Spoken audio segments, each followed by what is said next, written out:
역대상 14번째 시간입니다. 오늘 말씀은 역대상 14장 1절부터 17절 말씀입니다. 8절부터 11절 말씀을 합독하고 역대상 14장 전체를 보도록 하겠습니다. 그러면 역대상 14장 8절부터 11절 말씀을 한 목소리로 합독하겠습니다.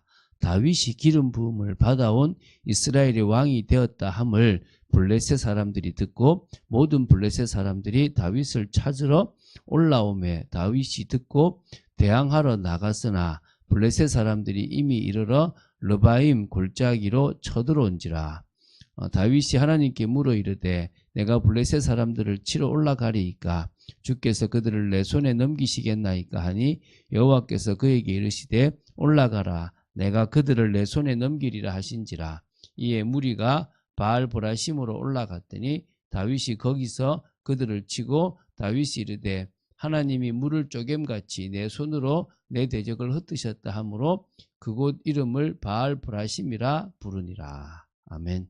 저와 여러분의 삶에 바알보라심같이 하나님께서 우리의 대적을 흩으시고 쪼개시고 그래서 나누시는 부분들이 있게 되기를 바랍니다.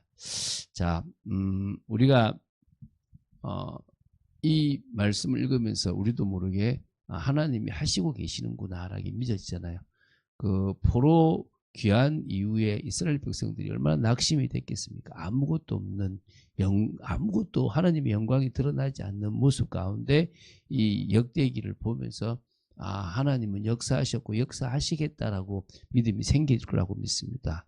근데 그 중에 다윗을 보면 다윗은 언약계 신앙을 가진 믿음의 왕이었습니다. 그래서 이 역대상 13장부터 16장까지 다윗이 언약궤를 예루살렘으로 옮기는 사건을 기록하고 있습니다. 그만큼 다윗에게는 중요한 일이죠. 근데 이 14장은 이 언약궤를 옮기는 사건에서 빠집니다. 이 예루살렘으로 그 언약궤를 옮기는 사건이 아니고 요 사이에 이 다윗 왕국의 번영과 두 번에 걸친 블레셋 전쟁이 기록되어 있는 부분입니다. 왜 이게 기록되어 있나? 분명히 의도적으로 했을 건데, 그죠? 저는 그렇게 생각됩니다. 이 사실은 블레셋과의 아벡 전투에서 이 언약궤가 뺏겼지 않습니까? 그리고 저기 언약궤가 블레셋으로 갔고 다시 이스라엘로 왔지만 저 기럇 야림에 처박혀져 있었던 겁니다. 이렇게 안치돼서 이렇게 방치되어 있었던 거죠. 그러면 결국은 이 시작은 이스라엘의 범죄도 있지만 블레셋의 수치를 당한 게 있잖아요. 그 수치를 씻어내시는 부분도 있지 않겠나. 그걸 하나님이 다 다윗을 통해서 다 갚아주셨다라고 하는 부분들을 그러고 나서 진짜 진정으로 이제 언약궤가 돌아오는 부분들을 기록하지 않았나라고 하는 저의 생각입니다. 뭐 어떤 건지는 모르죠. 그러나 여기에 그걸 기록했다는 것은 그런 부분들이 있다고 봐요. 그래서 오늘 역대상 14장은 하나님의 은혜와 역사로 다윗 왕국이 번영하였다는 것과 2차에 걸쳐서 블레셋 전쟁에서 다윗 왕국이 승리하여 하나님께 영광을 돌리고 하나님의 언약궤가 있는 곳이 진정으로 승리하는 곳인 것을 드러내지 않았나 싶습니다. 자, 먼저 1절부터 7절을 보면요. 다윗 왕국의 번영의 증거로서 두로 왕 히람이 건축 기술자와 자재를 보내어 다윗의 왕국을 건축하게 한 사실이 나오고요. 다윗이 예루살렘에서 13명의 자녀를 낳았다는 기록입니다. 자, 읽어볼게요. 두로 왕 히람이 다윗에게 사신들과 백향목과 석수와 목수를 보내 그의 궁전을 건축하게 하였더라. 이제 뭐죠? 주변 나라로부터 위상이 올라가고 있어요. 먼저 두로 왕 히람이 정치적으로 정말 딱 그 정세를 보니까 이제 다윗에게로 기울어 가는 게 느껴지는 겁니다. 그러니까 사신들을 보내고 그 두로의 많은 백향목 아주 좋은 나무를 석수와 목수와 함께 보내서 당신의 궁전을 건축해야 되지 않겠냐라고 한 거죠. 다윗이 여호와께서 자기를 이스라엘의 왕으로 삼으신 줄을 깨달았으니 이는 그의 백성 이스라엘을 위하여 그의 나라가 높이 들림을 받았음을 알미었더라. 결국은 누구를 위해서요? 하나님의 백성, 하나님의 나라 이스라엘을 잘 다스리는 시편 78편 70절 72절에 양을 너무 잘 치는 다윗을 이스라엘을 치게 하신 이유가 오늘 이 2절이죠. 그의 백성 이스라엘을 위하여 그의 나라가 높이 들림을 받을 수 있도록 하신 겁니다. 그래서 수치를 다 씻어주신 거죠. 다윗이 예루살렘에서 또 아내들을 맞아 다윗이 다시 아들들과 딸들을 낳았으니 참 이게 많았는데 또 듭니다. 그렇죠? 이게 하나님 허락하시지만 우리가 이런 부분에 자꾸 빠지지 않는 게 좋겠죠. 하나님이 주시는 물질이라고 막 쓰고 또 막 더 누리는 것보다는 오히려 우리가 영적인 것을 누려나가는 게 필요할 겁니다. 예루살렘에서 낳은 아들들의 이름은 삼무아와 소밥과 나단과 솔로몬과 이팔과 엘리수아와 엘벨렛과 노가와 네벡과 야비아와 엘리사마와 부엘라자와 엘리벨렉이었더라 나오죠. 그죠? 그리고 이제 8절부터 17절입니다. 다윗이 블레셋의 2차에 걸친 침공을 막아내고 승리한 사실을 기록하고 있습니다. 사실 다윗이 먼저 블레셋을 공격하지는 않았고요. 또 블레셋은 또 우리 밑에 있었던 다윗을 찾으러 온다고 하지만 결국은 뭡니까? 그 왕자리에 있지 못하게 하고 아마 징계하기 위함이겠죠. 그죠? 그래서 그래도 다윗은 이제 나름 신세를 진 부분이 있기 때문에 하지 않았지만 공격해 오니까 여호와께 묻고 또 그러면서 이제 뭐냐 이 블레셋을 공격하여 이겨서 다시는 공격하지 못하게 만들었죠. 자, 다윗이 기름 부음을 받아온 이스라엘 왕이 되었다 함을 블레셋 사람들이 듣고 모든 블레셋 사람들이 다윗을 찾으러 올라오매. 왜 찾으러 오겠습니까? 너는 우리 쪽이 구해주겠다 이런 개념이 아니잖아요, 그죠? 이제 다윗이 듣고 대항하러 나갔으나 대항하러 나가야죠. 지금 한 나라의 왕이 됐는데 뭘 찾으러 와요, 그죠? 아직 이 정세적인 파악이 안 되는 거죠. 하나님을 안 믿으니까 하나님이 하신 걸 모르는 거죠.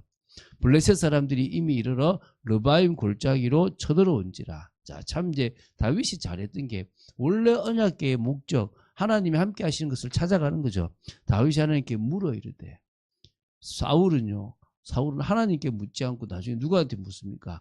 그 접신 그 신접한 여인에게 묻잖아요. 근데 지금 하나님께 묻죠. 내가 블레셋 사람들을 치러 올라가리이까 주께서 그들을 내 손에 넘기시겠나이까. 당연히 우리가 뭔 일을 하기 전에 이익이 되든 어쨌든 간에 여호와께 질문하는 거죠.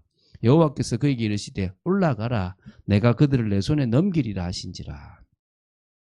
이에 무리가 바알 브라심으로 올라갔더니 다윗이 거기서 그들을 치고 다윗이 이르되 하나님이 물을 쪼개같이 내 손으로 내 대적을 흩으셨다 하므로 그곳 이름을 바알 브라심이라 부르니라.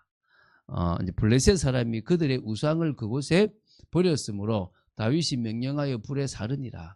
아예 그 신을 다 멸해버리는 겁니다. 그렇죠? 얼마나 위급했으면 신까지 버려두고 도망갔겠습니까? 그렇죠? 블레셋 사람들이 다시 골짜기를 침범한지라. 다윗이 또 하나님께 묻자온데 하나님이 이르시되 아주 올라가지 말고 그들 뒤로 돌아 뽕나무 숲을 맞은편에서 그들을 기습하되. 이게 하나님 이제 전략까지 주십니다. 전술로. 이게 지금 다윗에게는 참 많았거든요. 뽕나무 꼭대기에서 걸음 걷는 소리가 들리거든 곧 나가서 싸우라. 너보다 하나님이 앞서 나아가서 블레셋 사람들의 군대를 치리라 하신지라. 하나님은 전쟁에 능하신 분이고요. 하나님은 모든 전쟁을 주관하시는 분이십니다. 그래서요, 하나님이 먼저 나가 싸워주십니다. 우리가 싸워서 하는 것보다 하나님이 하시는 것이 훨씬 더 크고 낫습니다. 확실하게 이기는 겁니다. 이에 다윗이 하나님의 명령대로 행하여 블레셋 사람들의 군대를 쳐서 기본에서부터 게셀까지 이르렀더니 다윗의 명성이 온 세상에 퍼졌고 여호와께서 모든 이방 민족으로 그를 두려워하게 하셨더라. 자, 다윗이 높아짐으로 하나님의 영광이 그 주변 모든 나라들에 드러났습니다. 그리고 이제 드디어 언약궤가 원래 더 있어야 될 곳으로 오게 되는 부분들이 이제 내일부터 보게 되겠죠. 우리는 우리의 영광을 드러내는 것보다 하나님의 영광을 드러내는 게 중요하고요. 또 어찌 보면 하나님이 왜 나를 왕으로 세웠는가, 왜 나를 이 존재로 세웠는가, 이게 중요합니다. 다윗은 왕이 된 것이 무엇 때문입니까? 이스라엘을, 하나님의 특히 이스라엘 백성을 잘 다스리라고, 또 하나님의 영광을 드러내라는 것 아닙니까? 우리 역시도 그런 삶을 살아가면 됩니다. 자, 다시 한번 정리하겠습니다. 사무엘하 5장 11절부터 25절에 나오는 이 부분인데요. 다윗의 왕궁 건축과 블레셋과의 전쟁 사건을 언약궤 운반 사건 이전에 그게 기록되어 있는데 역대상에는 순서를 바꿨습니다. 그것은 다윗 왕국의 번영과 블레셋과의 전쟁에서 승리가 다윗의 신앙에 근거한 부분이고, 또 하나님께서 이스라엘 공동체에게 여호와의 신앙에 근거하여 이 나라의 재건에 힘을 쓴다면 반드시 선한 결과를 가져오게 할 것이다. 저 이스라엘에 역사하셨던 것처럼 지금 이 포로 귀환한 너희들에게 역사하겠다라고 한 겁니다. 우리 동일하게 믿음을 가지고 나아가는 모든 성도들의 삶에도 역사하시겠다는 겁니다. 다른 거 말고요. 하나님의 영광을 드러내세요. 마치 연기자들이 연기 대상을 받을 때나 상을 받을 때 감사합니다, 이 모든 영광을 하나님께 돌립니다 라고 하듯이 우리의 삶을 통해서 하나님께 영광 돌린다면 우리는 믿음의 사람으로 설 줄로 믿습니다. 그런 축복을 누리는 여러분 되시기를 주 예수 그리스도 이름으로 축원드립니다. 주는 그리스도시요 살아계신 하나님의 아들이심을 고백합니다. 말씀 따라가는 축복 속에 또 저희들을 지켜주시고 인도하여 주심을 감사드립니다. 우리를 통하여 하나님이 영광 받으시고 하나님의 능력과 영광이 드러나는 축복된 삶이 되어지기를 간절히 소원합니다. 은혜 내려주시고 인도하여 주시고 역사하여 주시옵소서. 우리의 삶을 통하여 하나님이 영광 받을 만큼 하나님 우리를 세워주시고 계심을 믿습니다. 온전히 주님을 바라보고 인도받도록 지켜주시옵소서. 주 예수 그리스도 이름으로 기도드립니다. 아멘.